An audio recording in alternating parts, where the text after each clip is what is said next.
열왕기하 19장 29절부터 37절 말씀 마음을 집중하시고 함께 읽어보십니다.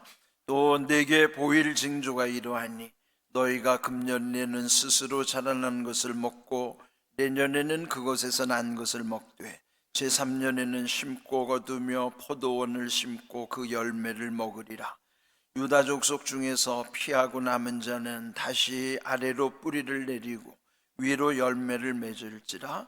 남은 자는 예루살렘에서부터 나올 것이요 피하는 자는 시온 산에서부터 나오리니 여호와의 열심히 이 일을 이루리라 하셨나이다 하니라. 그러므로 여호와께서 아수르 왕을 가리켜 이르시기를 그가 이 성에 이르지 못하며 이리로 화살을 쏘지 못하며 방패를 성을 향하여 세우지 못하며 치려고 도성을 쌓지도 못하고 오던 길로 돌아가고 이 성에 이르지 못하리라 하셨으니 이는 여호와의 말씀이시라. 내가 나와 나의 종 다윗을 위하여 이 성을 보호하여 구원하리라 하셨나이다 하였더라. 이 밤에 여호와의 사자가 나와서 아수르 진영에서 군사 18만 5천 명을 친지라. 아침에 일찍 일어나 보니 다 송장이 되었더라. 아수르 왕 사네립이 떠나 돌아가서 니느웨에 거주하더니 그가 그의 신 니스록의 신전에서 경배할 때에 아드람멜렉과 사레살이 그를 칼로 쳐 죽이고 아라라 땅으로 그들이 도망하며 그 아들 에살핫돈이 대신하여 왕이 되니라. 아멘. 열왕기하 19장 그 유명한 히스기야의 기도, 그리고 그 기도에 대해서 하나님이 응답을 주신 다음에 그 모든 일이 어떻게 이루어졌는가. 오늘 읽은 부분은 그 응답을 이루시는 하나님의 역사를 기록한 부분이죠. 히스기야는 남유다의 13번째 왕, 북왕국의 19명, 또 남왕국의 20명의 왕, 전체 39명의 왕의 역사를 이 열왕기 상하에 기록을 했죠. 그런데 대체로는 나쁜 왕들이 많았고 또 처음에는 잘하지만은 끝이 안 좋았던 왕들이 많았어요. 대부분이 그랬는데 이 히스기야는 그나마 또 그들보다는 조금 하나님이 후하게 평가해 주신 왕이죠.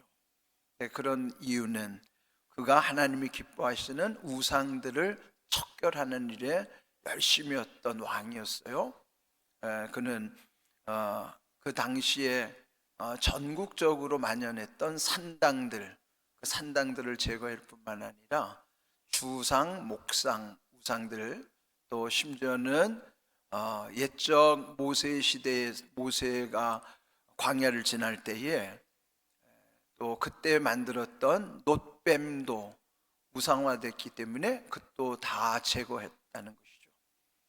하나님은 그 히스기야를 아주 그래서 다윗의 견줄만큼 아주 높이 평가를 했지만 그 또한 아수르가 침공했을 때 한없이 연약한 모습을 보이고, 그렇지만은 그가 다시 하나님을 의지함으로써 회복되는 과정, 그러면은 모든 왕들을 통해서 또 이 히스기야마저도 결코 완전하지는 못하구나. 그러면은 우리 인생은 아무리 높은 지위에 있다 하더라도, 그래서 우리끼리 볼 때는 뭔가 대단해 보여도 결국은 인생은 아무것도 아니라는 것이죠. 한없이 어리석고 미련할 뿐만 아니라 한없이 연약하고 부족함이 우리 인생들이에요. 그러면서 여기에 오직 하나님만이 완전하심을 이 성경은 우리에게 알려주는 내용이죠. 이 아수르 왕 사네립, 그리고 그의 명을 받은 랍사게라고 하는 군사령관, 지금 이 상황 속에서 히스기야는 몹시 두려웠죠. 그러나 여기 이제 기도하는 히스기야의 모습 속에서 그는 철저하게 회개하고 또 이사야 선지자에게도 또 중보를 요청하고, 그래서 하나님은 이사야 선지자를 통해서 히스기야의 기도를 들으셨음을, 그리고 응답하심을 알려줬죠. 그래서 두려워하지 말라, 그 말씀처럼 이 히스기야 왕이 하나님을 의지하면서 그 약속대로 이루시는 말씀, 어떻게 응답을 하셨는가 하는 거예요. 자, 오늘 읽은 29절, 또 내게 보일 징조가 이러하니, 하나님 지금 히스기야의 기도를 들으시고 징조를 보여주시는 거예요. 내게 보일 징조, 징조라는 앞으로 나타날 일을 칭하는 것이고, 징조라는 표현을 영어로는 사인이라고 그랬어요. 사인이라는 것은 하나의 신호잖아요. 대표적인 신호등을 영어로는 트래픽 사인이라고 합니다. 신호등의 그 사인에는 신호등의 그 사인의 의미가 있잖아요, 그렇죠? 녹색 신호등, 노란색, 주황색, 빨강색, 거기에 다 뜻이 담겨져. 그 약속이에요.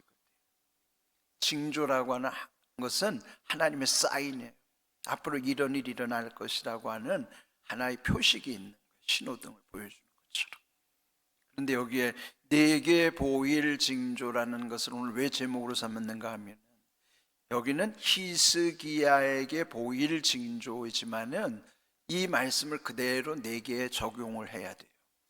하나님은 우리 모두에게도 각각 내게 보일 징조가 있다는 거예요. 우리의 삶 속에서. 삶은 다 다르잖아요. 똑같은 삶은 아무도 없어요. 다 다르죠. 그 다른 자기의 삶 속에 하나님이 보여주시는 징조가 있어요. 사인이 있다. 그래서 이 제목을 히스기야에게 보일 징조를 말씀하셨지만은 오늘 우리에게는 나에게 보여주시는 징조에 관심을 가져요. 집중해야 돼요. 내 인생엔 어떤 징조를 보여주고 계시는가. 그 징조를 잘 분별하는 게 중요해요. 내게 보일 징조, 히스기야에게 보일 징조이지만은 오늘 나에게도 하나님 보여주시는 징조가 있다. 그는 여기 이 말씀 안에서는요, 얼마나 많은 징조, 사인을 우리에게 주신지 몰라요. 오늘 말씀에 집중해야 되는 이유이기도 하죠. 이 말씀을 통해서 여러분 각자에게 주시는 하나님의 징조가 무언가에 한번 집중해 보세요. 그리고 관심을 가지셔야 된다. 자, 여기 내게 보일 징조가 어떠한가?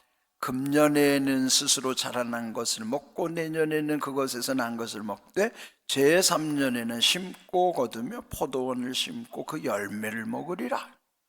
그간에 아수르에 당한 고통이 이만저만한 게 아니에요. 백성들이 아주 이제는 너무 시달리다 도탄에 빠지고, 그러니 농사도 잘 안 되고 먹을 것도 없는 상황이죠. 그런데 첫 번째 보여준 징조는 첫째, 둘째, 셋째 해 1년차, 2년차, 3년차 이렇게 될 거다.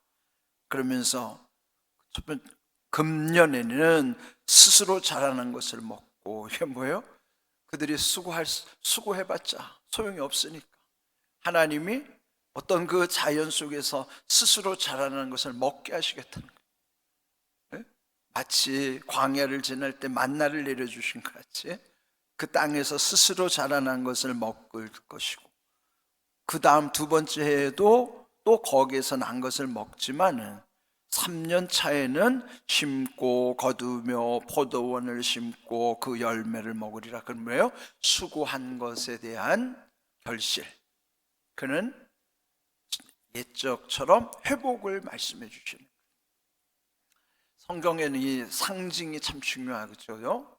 숫자 1, 2, 3이라는 상징도 참 중요해요. 여기 3년 차라고 하는 3이라고 하는 숫자는요, 3은 응답을 상징하기도 해요. 회복을 상징하기도 하고. 이 3이라고 하는 것은 우리의 신앙 고백 속에도 예수님이 3일 만에 살아나셨다는 거 우리는 믿잖아요. 누가복음 18장 31절, 32절, 31절 거기도 보면은 예수님이 십자가에 달리시기 전에 제자들에게 사인을 주시는 거예요. 제자들에게 보일 징조, 그 징조는 뭐냐면 내가 앞으로 예루살렘에 올라가면은 십자가에서 나는 이렇게 희생을 당한다. 늘 자주 말씀드렸죠. 그 예수님이 십자가의 길을 갈 때 희롱당하시고 능욕당하시고 침뱉음 당하시고 채찍질 당하시고 마침내 죽임을 당하리라. 거기서 끝나는 게 아니에요. 그리고 3일 만에 살아나리라. 3일이 중요해요. 3이라는 숫자는 부활하는 거예요. 회복되는 거예요. 응답하는 시간. 그게 3의 숫자라. 우리가 신앙 고백할 때 3일 만에 살아나신 주님을 고백할 때 그 3일이라고 하는 것은 부활에 대한 상징이 3이란 말이에요. 부활이 뭐야? 회복이죠. 그러면은 첫째 날은 뭐예요?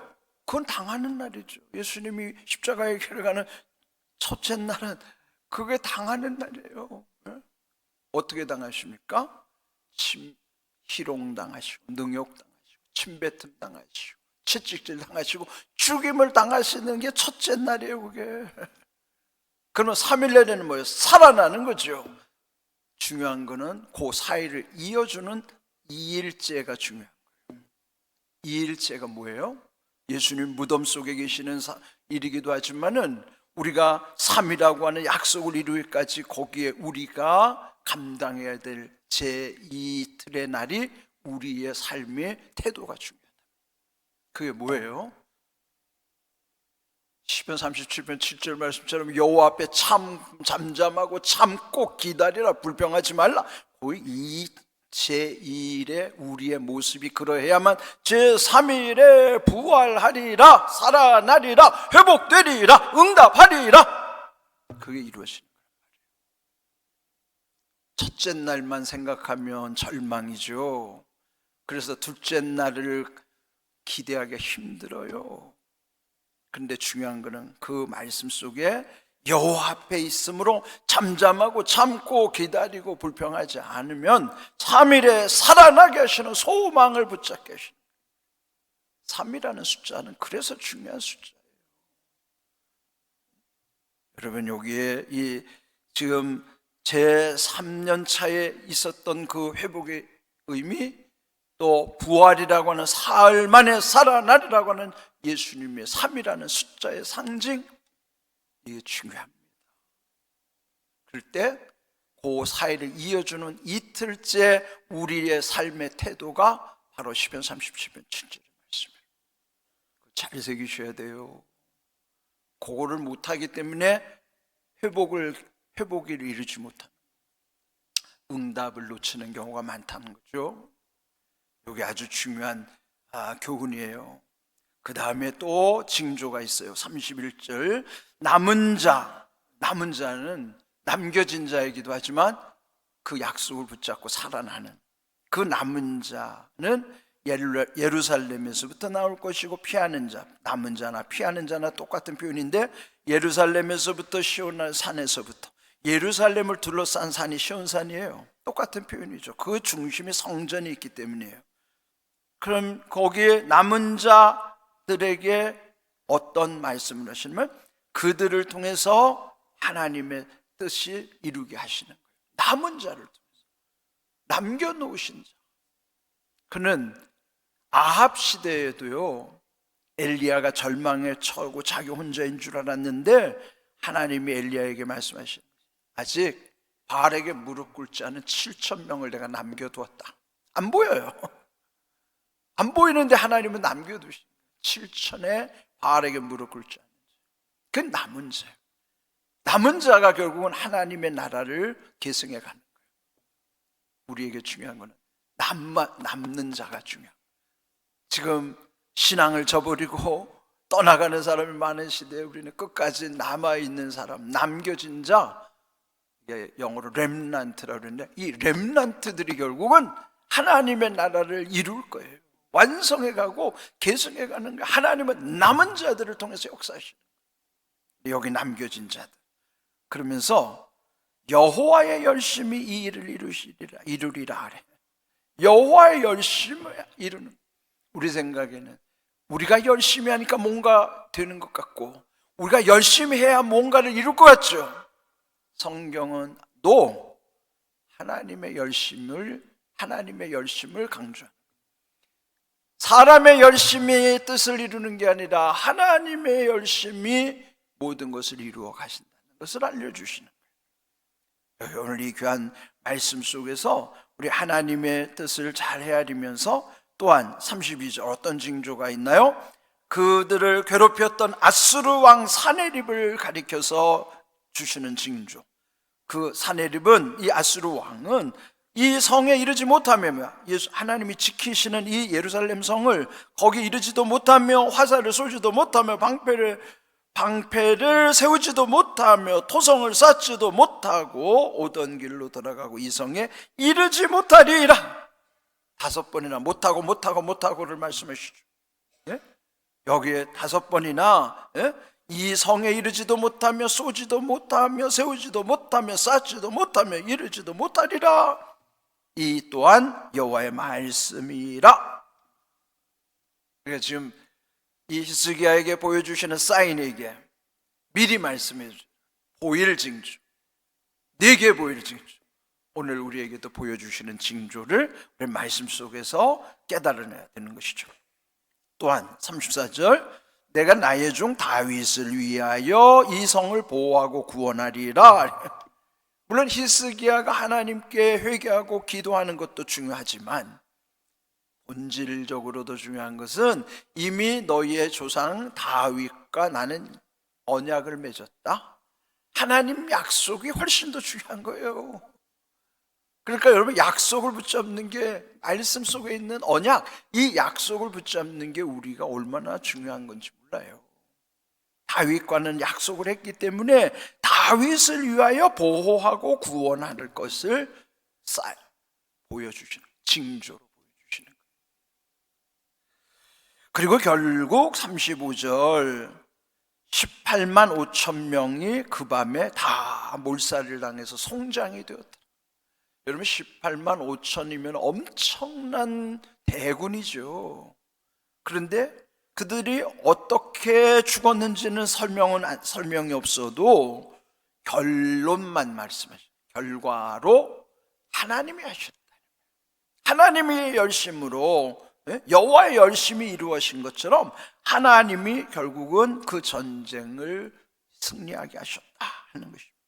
그리고 결국 그 왕 사네립은, 아수르 왕 사네립은 돌아가긴 했는데 37절, 그가 섬기는 우상 니스록 신전에 경배하는 중에 아드람멜렉, 사레셀, 이게 누군지 아세요? 아들들이에요.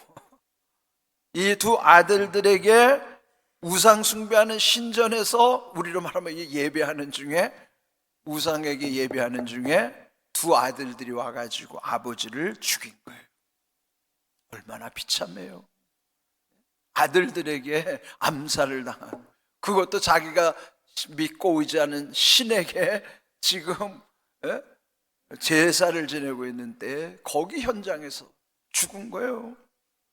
그런데 결국 왕은 다른 아들이 됐어요.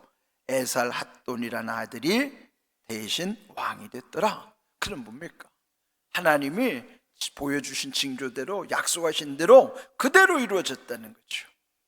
히스기야의 기도에 응답하셔서 그를 구원하셨고, 그 대군들을 물리쳐 주셨고, 그리고 결국은 그 교만했던 이 사네립도 아주 비참하게 최후를 끝냈다고 하는, 이게 성경의 증거.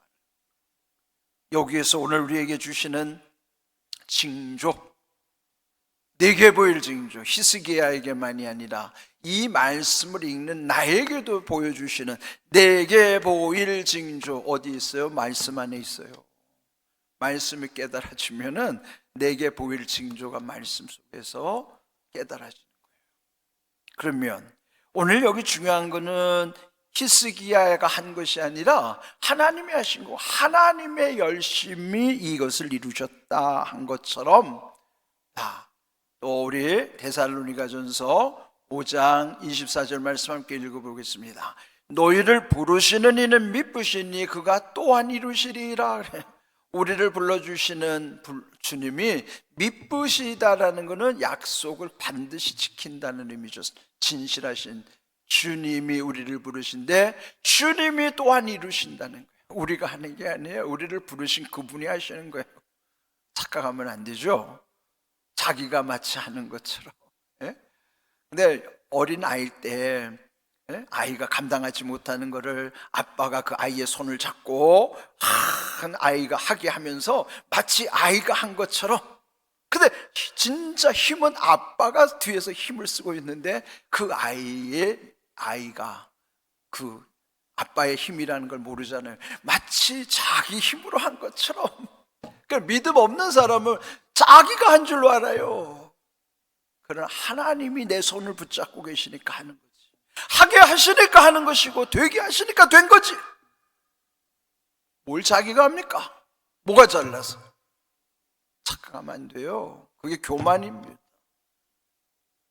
그래서 여호와 열심히 이루시는, 그러면 우리가 열심히 할 필요가 없을까요? 아니죠. 로마서 12장 11절 함께 읽어봅니다. 부지런하여 게으르지 말고 열심을 품고 주를 섬기라. 세상에 열심히 사는 사람들 얼마나 많은지 몰라요. 새벽에 새벽기도 나올 때 보면은 얼마나 새벽부터 부지런한 사람들 많은지. 그런데 그 열심을 품고 먼저 주님을 섬겨야 됩니다. 왜? 그 여호와의 열심, 주의 열심이 모든 것을 이루게 하시기 때문에 우리의 열심이 먼저 주의 열심 속으로 들어가야 하는 거예요. 내 열심만 가지고 안 된다고요. 우리는 열심, 그러면 하나님이 하시니까 나는 아무것도 안 해도 되는가? 아니에요. 열심을 품고 우리는 먼저 주님을 섬기는 것으로부터 시작을 해야 된다. 그럴 때 하나님의 열심 가운데서 하나님이 이루시는 거예요. 우리는 열심을 품고 먼저 주를 섬기는 것으로부터 하나님의 도우심을 받아야 되는 것이죠. 이런 귀한 은혜를 기억하셔야 됩니다. 오늘 내게 보일 징조, 히스기야에게만이 아니고 나에게도 보이시는 징조라는 사실을 기억하십시오. 징조, 사인, 이거는 말씀 속에서 깨달아지는 거예요. 이런 귀한 은혜가 여러분 삶 속에서 이루어질 수 있기를 주님의 이름으로 축복합니다. 아멘.